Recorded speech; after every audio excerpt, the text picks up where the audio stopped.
I imagine I play through Payday 2's heist chronologically more than most, bearing in mind how often I play through career mode as a challenge runner. Over the last couple of years, this has meant I've had the pleasure of experiencing how Payday's overall design philosophy, when it comes to crafting a heist, has evolved with time. Let's be honest, there's a massive gap between the huge-scale set pieces of Payday the Heist, to the lower-stakes petty crime of Payday 2, all the way to the complex post-White House capers with their non-linear design.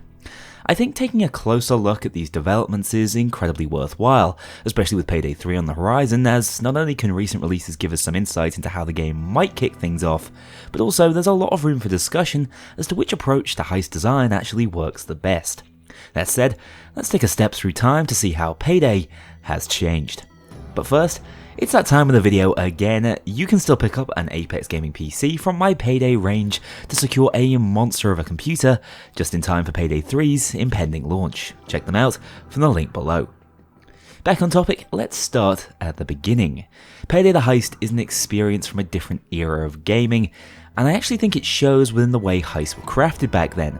The game was released as a standalone full-price title. There was no intention to develop something with games-as-a-service style replayability. Instead, the Overkill crew at the time were more intent on creating homages to all their favourite heisting films, caring less for originality, but more for content quality. As a result of that, both Payday the Heist starting roster and DLC additions were densely packed with memorable moments by design. Following a more linear progression through their objectives so that each crafted event and reference couldn't be missed by the player base. It's also worth noting that although it was a 4-player co-op game, the intention back then seemed to be to ensure every player could experience the heist flow in a similar way. The RPG elements of Payday the Heist were minimal, so there was little room for specialization or unique paths to take, but this in turn made those higher stakes heists feel more like shared group experiences. Replayability was found in the game's crushing difficulty, which meant that less variation was required from within the heists themselves, and as a result, heists could be designed like big budget action movies, all with unique premises and highly differential settings. One criticism, looking forward, would be that there weren't many heists to play back then, but the big difference was each felt like standalone experiences worth hours of your time, as they didn't reuse assets, layouts, or maps.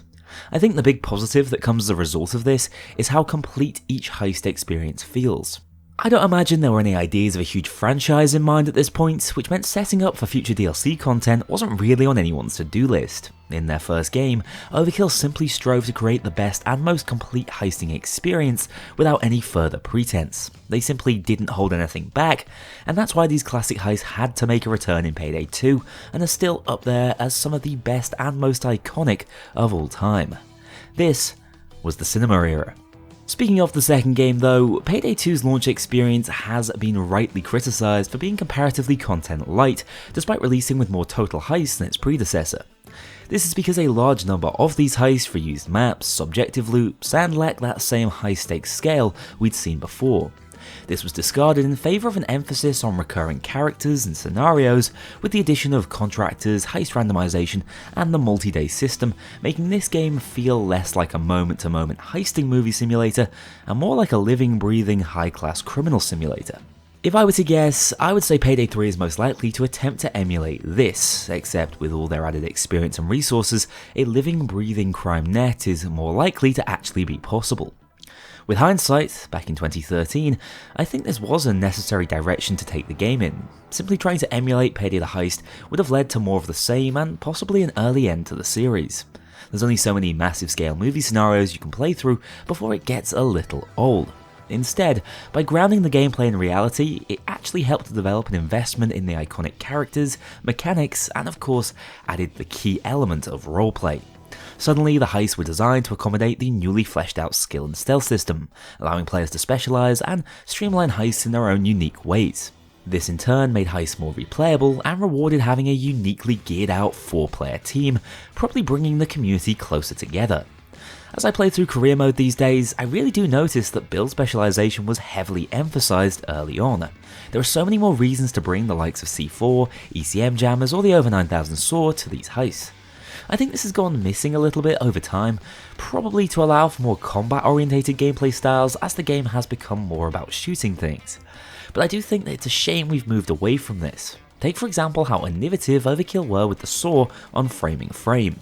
You could use it to simply enter the camera room, or break the bars after alerting the cops, and on day 2, it was available to access an otherwise inaccessible portion of the map. We haven't seen anything like this since really, and I think that's a serious shame.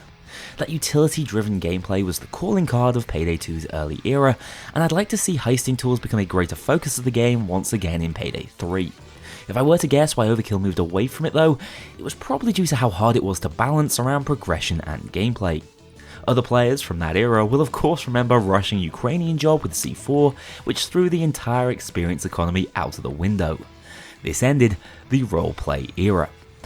It didn't take long after Payday 2's launch for heist gameplay to switch up once again though, as we entered the complexity era.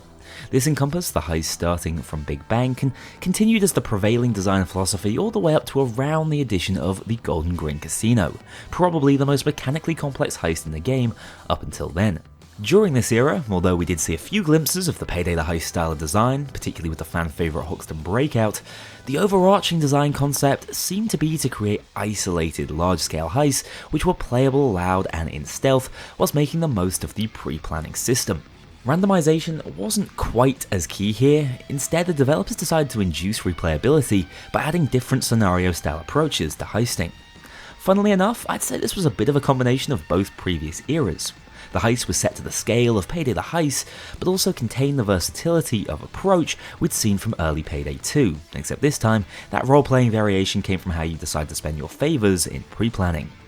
Sadly, pre-planning itself is a slightly flawed system in my opinion, as on most heists there simply isn't outright correct setup to go for. For example, I will only ever take Thermite on Big Bank these days, meaning I always miss out on the heist's big set piece with the arrival of Floyd the Pig. This is where the more linear Payday the Heist design succeeded, as the wow moments couldn't be missed.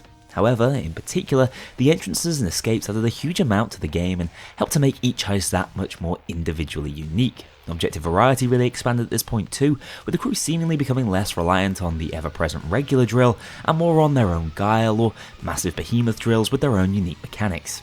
There were a few hit or miss additions over this period too, with driving still not being up to snuff for a game so widely played in 2023. This was also when we first saw a slight movement away from the multi-day system, with greater emphasis on creating standalone, single-day experiences once again. If I were to guess, I would say this was Payday's most universally beloved era. Almost every heist in the Dentist series is a fan favourite, and this also seemed to be when Payday 2's status as a top game, especially on Steam, was solidified. I'd also say it was when Payday 3 rumours first started to circulate, suggesting this is when the franchise had already earned itself a second sequel. But this didn't continue forever. There was another era shortly after 2015 that really exemplified Payday 2 and its run to the finale at the White House, the linear era. This was the game's moody teen years, where I feel it lost its more nuanced design in favour of a lot more movie tie-ins and linear action-packed experiences.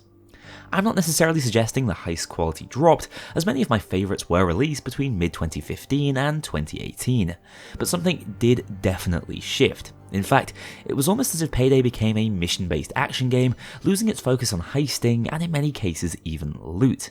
There were heists that looked like they came from another era released during this period. For example, the innovative Reservoir Dogs could easily have been a multi-day heist from launch Payday, and the yacht heist would have probably fit in well in the complexity era with all its variations and tight level design. But in general, Payday 2 is becoming more of a sprawling action game than it had ever been before.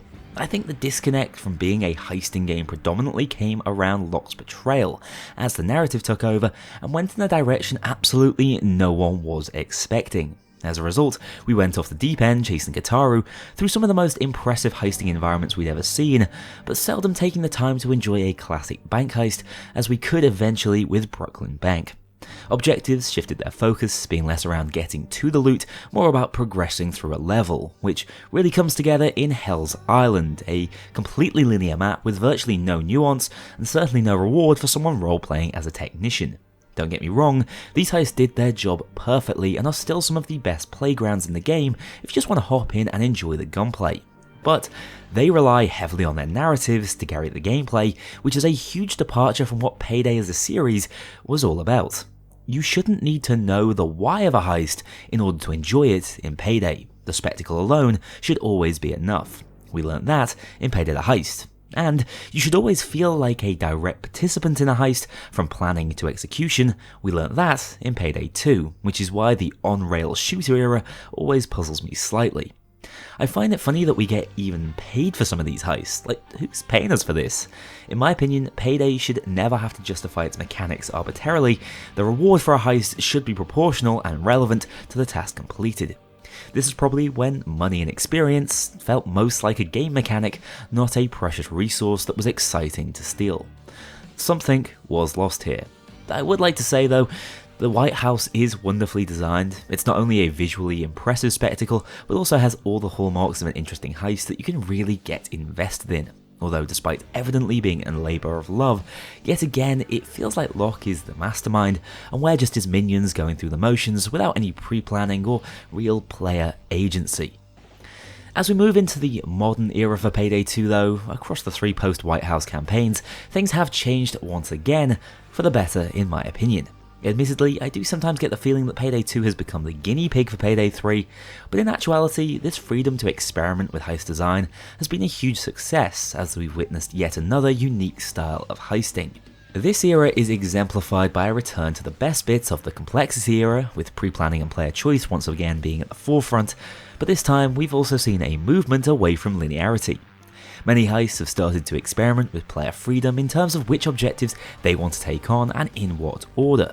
We've also seen experiments with more sprawling heist designs, as well as tight corridor style shooters.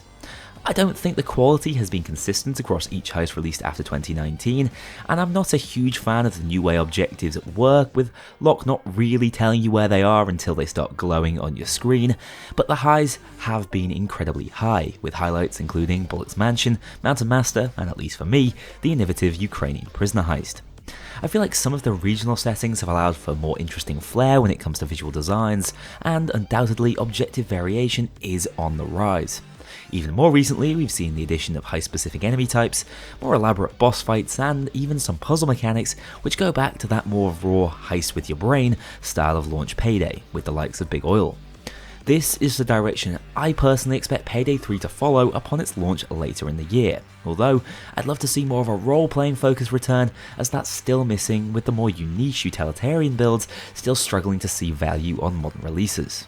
Also, maybe this is just me, but I'd like to see the stakes increase, as these campaigns lack a bit of weight at the moment, and for Payday 3 to take advantage of its new engine to improve the scale of its set pieces. What's always disappointed me, despite having that action movie vibe, is Payday 2's inability to really capture that over-the-top magic of cinema. Explosions have never had much of an impact in Diesel, and Overkill have a tendency to just drop us in situations after the cool things have already happened off screen, think the start of Goat Simulator or the armoured transport heist. Here's hoping the crew can go further with the cinematography and let us play and not watch to truly capture the essence of the inspiration Payday as a franchise is so indebted to. Overall, I think all 5 Payday eras have their distinct charms, and I'll remember each fondly. The big takeaway from my perspective is how much the modern game can learn from the design decisions made over 10 years ago, and I hope Starbreeze don't forget their roots when making Payday 3. Of course, we still have at least 2 more heists in the Texas Heat campaign to enjoy as we move forward, so let's see if the modern era has just a few more surprises in store before we finally get to hit the road and head to New York. I hope you found this video interesting or informational. Let me know if you see things differently. Should Payday 3 break the formula and go for something entirely unique? Oh, and of course, let me know which era in Payday's history has been your favourite. I've made some of my best memories with the game in the modern era, but I have to admit, it's tough to beat the raw excitement I felt for every update back during the dentist reign over the complexity era.